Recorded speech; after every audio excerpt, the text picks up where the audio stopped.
It is sometimes convenient to use the address bits of an instruction code not as an address but as the actual operand. When the second part of an instruction code specifies an operand, the instruction is said to have an immediate operand.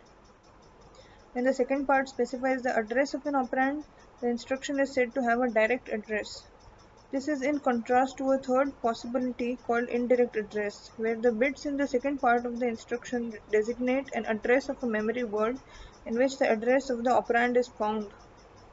One bit of the instruction code can be used to distinguish between a direct and an indirect address.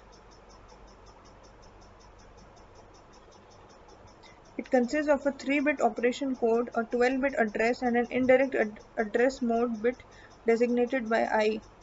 The mode bit is 0 for a direct address and 1 for an indirect address. A direct address instruction is shown here in the second figure. It is placed in address 22 in memory. The I bit is 0, so the instruction is recognized as a direct address instruction. The opcode specifies an add instruction and the address part is the binary equivalent of 457. The control finds the operand in memory at address 457 and adds it to the content of AC.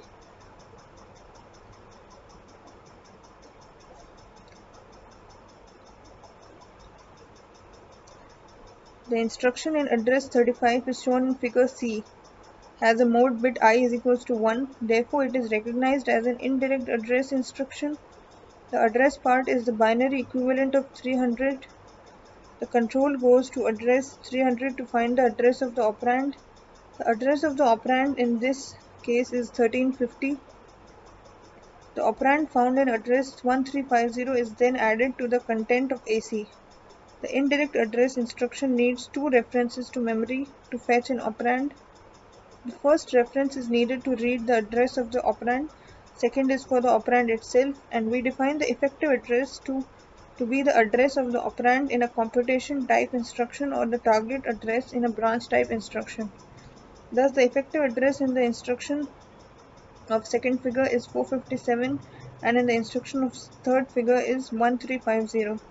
The direct and indirect addressing modes are used in the computer presented here. The memory word that holds the address of the operand in an indirect address instruction is used as a pointer to an array of data. The pointer could be placed in a processor register instead of memory as done in commercial computers.